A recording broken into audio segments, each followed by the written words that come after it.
Hey, do you prefer to find the joy in life, or do you just want some help with that? If so, you're in the right place. So come on in and join the Joy Bunny clan. This is the My Slice of Life podcast. Do you save the seeds from your own fruits, vegetables and flowers, or do you see this as another of the dark arts of gardening? Welcome to this week's episode of the My Slice of Life podcast, where we will be delving into the mysteries of all things seed saving. This is the last episode in the Let's Get Gardening season, and if you have missed any of the earlier episodes, do go back after this and catch up. I've covered everything from why gardening is so good for us in the first place, seed sowing and choosing what to grow, all the way through to money saving tips, dealing with gluts, and a few more gardening goodies thrown in too. So this week I want to bring our gardening full circle. I am aware we are all at different stages in our growing cycles. For example, I haven't even harvested one tomato, and some of you are coming to the end of your tomato time. But the information will still be relevant no matter where you are in your plant growing. But before I go any further, I need you to give this episode a like. Go on, do it now. Go on, Also, follow the podcast if you don't already, and for the love of all things holy, tell someone about it and get them listening too. We need more joy bunnies to join our happy little clan. Yes, we do. This season is coming to an end, but that can mean only one thing. Haha, yes. A new season is speeding towards us, and if you want to know what it is, well, you'll need to wait and find out. You think I'm going to tell you?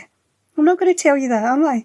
What I will say is, it's completely different to this one. No. Okay, not really a clue, but that's all you're going to get out of me. Now, let's get on with our seed-saving shenanigans. Now, try saying that quickly, it's not easy. When it comes to seeds, there are a few phrases which get thrown about, so I quickly want to run through them in case there is any doubt in that gorgeous wee head of yours. Open pollinated is one of those phrases you will hear, but what exactly does it mean? Well, it just means normal, natural pollination. The type you normally think about, where the bees buzz about when they go from flower to flower, or maybe we help out a little bit with our paintbrushes, that sort of thing. These plants will have the same predictable characteristics of their parents, and these plants are ones that you can save seed from. In fact, you should save the seed, and I'll be coming back to that thought in just a minute. But first I want to explain F1 plants, or F1 hybrids. Nothing to do with Formula 1, just in case you were wondering. These are developed through a process of controlled breeding between two pure lines of a plant species. So two parent plants with specific desirable traits are selected and then crossed to produce a new variety. Now, there are advantages and disadvantages to this. F1 plants, they often exhibit increased vigour and growth and productivity and so on due to the combination of genes from the two parent plants. But all this comes at a cost. F1 plants are not suitable for seed saving, as the seeds are not identical to either parent plant. You've got a bit from this one and a bit from that one, so you've really no idea what you're going to end up with. And the other problem with F1 hybrids is the cost. F1 seeds are often way more expensive than the non-hybrid seeds due to the breeding process and the seed production costs. And due to the selective breeding process, F1 plants require the breeder to produce new seeds each season, so you really are dependent on the breeder for future seed supply. Let's face it, it puts you in a pretty awkward situation if you rely on F1 seeds completely. I mean, what if the breeder has a bad year, or, the traits that you have come to rely on start to diminish over time, because apparently that can happen. Or maybe, what if the breeder just can't produce enough seeds? So what should you do?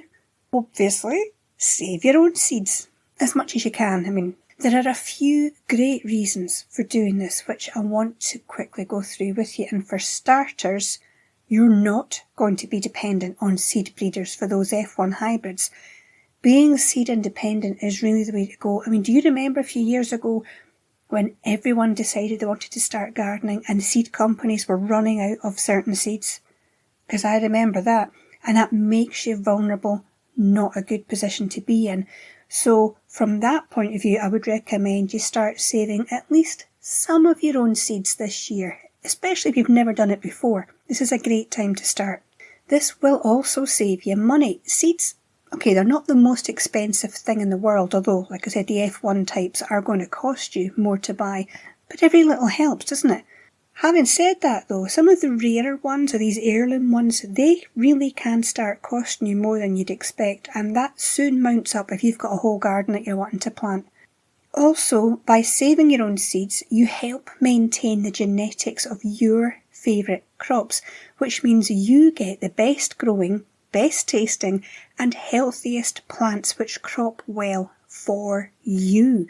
You get to pick and choose the traits that you want in your plants. But how do you do that? Well, firstly, you need to make good choices when you come to selecting plants for your seeds.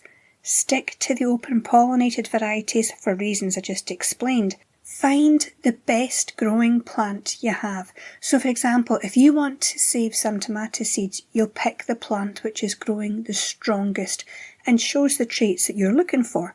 Nice and healthy, growing well, plenty of fruit, no sign of disease, well suited to your growing environment. This is really where you can become selective.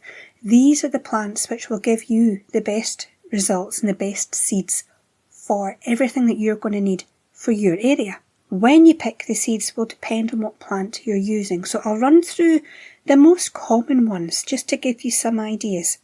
Now, don't be thinking this means you have to start saving all your own seeds, by the way. It's just to give you a picture of what you can do.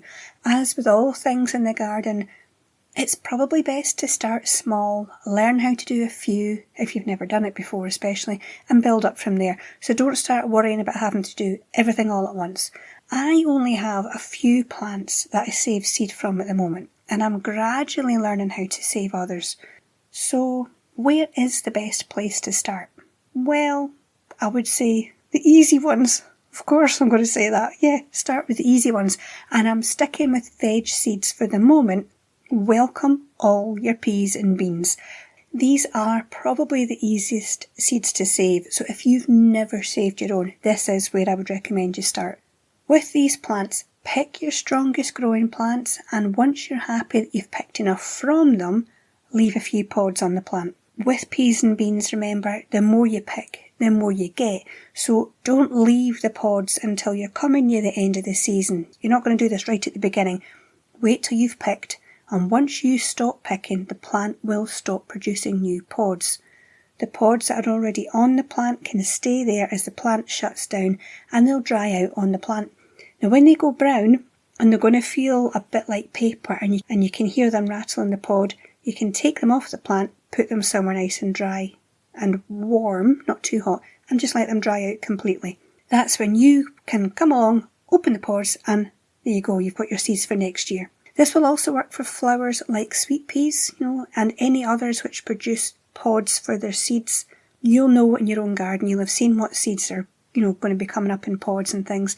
So start to recognise which ones grow like this, and you'll know, if I can either let them dry on the plant, or I'll come back to another way you can do it, you're going to recognise I can get seeds from that. You'll start to pick and choose which ones you're wanting to keep. It is advised that you isolate the plants you want to keep seed from so they don't get pollinated by a different variety nearby and you end up with seeds which don't have the traits you want. Shouldn't be a problem if you're only growing the one type. But if it is a concern for you, you can put a really fine mesh over your plant or grow them far away from the other varieties. Make sure you do the pollinating yourself, and that way you'll know you'll get seeds that are going to be true to type, as they say. In other words, it will have exactly what you're looking for. For a lot of plants, the seeds are ready for picking when the plant is mature and the seeds get quite dry and hard. Timing is, I wouldn't say crucial, but it is important. So if, for example, you've left a cabbage to flower and go to seed, you do need to make sure you get to the seed pods before they burst and spread their seeds all over the place. Now, I did say I would give you another way of doing this. apart from leaving them all on the plant. And one easy way is to just cut the branches off, hang them upside down somewhere, again warm and dry, so they can completely dry off. You could put some newspaper underneath them to catch the seeds as the pods will just open, and I think that's a lot easier than putting a paper bag over them, which a lot of people suggest.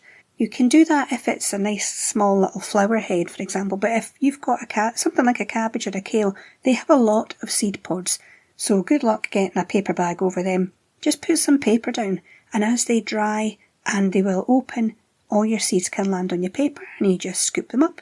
Bingo, you've got them. Nice and easy. Other easy ones are things like pumpkins and squashes. Again, just keep the best looking seeds from the best plants. Clean them to get rid of the excess material that does stick to these seeds usually. You want them to be quite clean, because if it's got a lot of that material stuck on it, it's just going to make them rot, and you really don't want that. So make sure they're completely dry and store them. Really simple, nice and easy ones. Some plants will need a little more time to get their seeds, but it's worth that extra effort. If I've got, for example, a tomato plant and it's been a good year, I will keep seeds from that. And to do that, I'll just take one of the best looking tomatoes, or a couple, cut them open, scoop out the seeds with the jelly stuff that they're in, pop it in a jar, add a little water and let it sit for about 2 days, and then I'm going to tip that into a sieve, rinse the seeds so they're nice and clean, and then to dry them, I'm going to leave them on a little plate. When they're fully dry, I pop them into a little paper bag and label them. So it's not really that much work and it's not that complicated. But make sure all your seeds, no matter which type you're saving, are really, really dry before you store them. I store all my seeds in, the little brown money envelopes you get? That works really well for me. I've got a selection of old biscuit boxes and tins, and I store them in that and keep it all in a picnic hamper so they're all nice and together and dry. I don't keep them beside a radiator because I don't want them to get that heat, but they're not freezing either, just middle of the road. That's what we're looking for. One thing I will say is make sure after you've gone through the process of collecting your seeds, label, label, label. I do have envelopes in my boxes with question marks on them and things like, think it's such and such. It's not ideal, so don't be like me. Clearly label what you have. Another easy one is things like peppers. Really simple. Just allow them to fully ripen, and change colour when they're on the plant. Cut them open, remove the seeds, lay them out on a tray or a plate, and then, when they're dry, bag them up. Now, I'm saying leave them on a plate because one year I did put them on kitchen paper, and I did it with quite a few seeds actually, and I don't recommend it because all that happened was they stuck to the paper and I didn't end up with these nice clean seeds. I had a real papery mess. It was awful. They stuck and it was terrible. So I ended up spending ages trying to clean them all up again. It was awful. So now I just lay whatever seeds I have either on a tray. I've got a plastic tray that I can put them on, or a plate, and just scoop them up when they're totally dry. Works much, much better.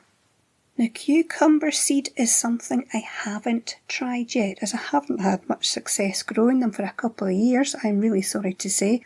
But it is recommended, because I looked it up for us, it's recommended that you leave the cucumber that you want seeds from. Leave it to mature on the plant until it turns yellow and begins to soften, and then you're just going to scoop out the seeds and the pulp and treat them in the same way as the tomato seeds, so it's not too difficult really.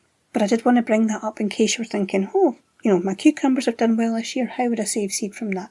So that's what they recommend. With things like lettuce and onions, just allow them to bolt. They'll go to seed themselves, they'll flower, let them bolt, and they'll form the seed stalks. And you will see them start to flower, and you can collect them as they dry.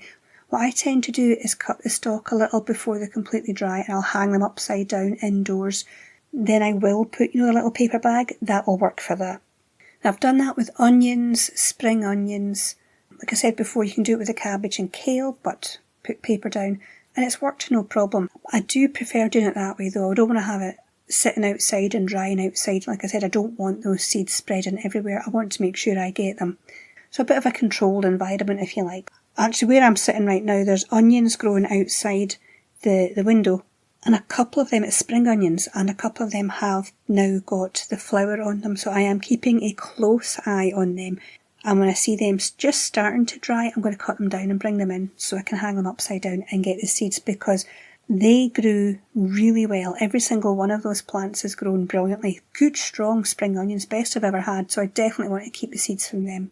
I do want to point out here that some veg are biennial, meaning that they will flower and set seed in their second year. So you will have to be able to leave them somewhere to keep growing if you want the seeds from them. Carrots, parsnips, the onions, cabbage, kale, the ones I mentioned, they do fall into this category. I mean, it's not a big deal. It just means you'll have to wait a little longer for your seeds. And to be honest, for a lot of them, you would only need to leave, well, for the cabbage, one plant would do it. They do tend to make quite a lot of seeds, so you're not going to need a lot of space. But if you can, and you really want the seeds, leave them and you'll get them next year. When it comes to flowers, there are some very easy plants to save the seeds from if you want to. And don't forget, many will just make and drop their seeds and spread themselves, so you can just leave them to do that if you're not that bothered about where they grow and you have the space to let them spread. Pot marigold or calendula is one of those flowers which will self-seed everywhere. Yeah, ask me how I know. They look great, but not so much when you're trying to grow potatoes and you find marigold seeds everywhere, and they are everywhere. If you want to collect the seeds though, let the flowers dry on the plant and then just collect them up. Nice and simple. I mean, these things, you can't go wrong with them. If you don't want or need them to self-seed, by the way, or say you've got enough and you don't want to be in the position I'm in where they are everywhere, you do need to be pretty vigilant about removing the flower heads, or deadheading as it's called, before the seeds fully form, and then, because they'll just start dropping the second they can, they will drop. So when you see the flowers just coming to the end and not looking so good, just take them off, pull the flower heads off before the seeds even start to form, and then you won't have to worry about pulling every single seedling out. Sunflowers are also nice and easy. Just let the flower heads dry on the plant, cut the heads down and remove the seeds. Again, let them fully dry before you store them. It's a good idea, if you can, to leave one or two heads up for the birds. So try and have a couple of plants. So you can have some, the birds can have some. I like that. It's a win-win. I do like that. For plants like zinnias and cosmos, just allow the flowers to fade and the seed heads to dry on the plant. Collect them, and I would let them dry just a little longer to be on the safe side. I have found with my chamomile this year, because this is the first year I've really managed to get flowers, the chamomile heads are very keen to fall apart when dried, because I was drying some for tea and I noticed when I pick them up they just crumble. So I can keep some of them for seeds as well.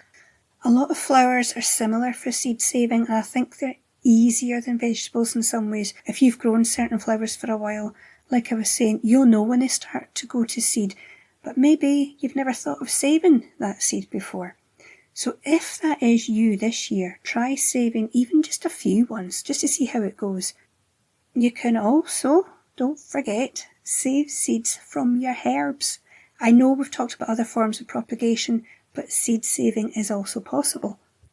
And it isn't that complicated either, because many herbs are annuals, so they want to grow and set seed in the same year, which is good news for those of us who want to have a go at saving the seed. Basil, coriander or cilantro, dill, all of them, just allow them to flower and produce the seed heads, collect them as they dry, and you can just shake out the seeds. Again, let them dry a little more, especially things like coriander. I've done it with coriander. It's so simple to collect the seeds. I did cut the little branch off and hang it upside down, and then I just, as they dried, popped them into a bag. Fennel, it worked well with my fennel as well. I did that, cut the head off and hung it upside down to dry completely. Now some things like parsley, they are classed as biennial, so it should flower in the second year, but after that the process is just the same. I just want to add quickly a little bit about fruit seeds, because they do tend to grow a little differently. Strawberries, for example, will put out runners, the raspberries put out your suckers and so on. But these fruits do have seeds on them.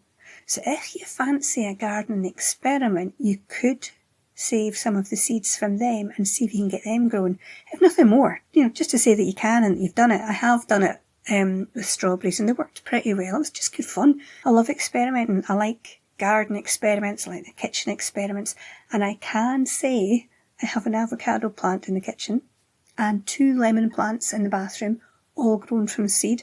I mean, they're never going to give me fruits. You know, it's not hot enough here, but I like the plants and I grew them myself. So I think that's something that shouldn't be overlooked either. You know, if you're eating something and you think, oh, it's got a seed, stick it in a pot, see what happens. What have you got to lose? It is good fun.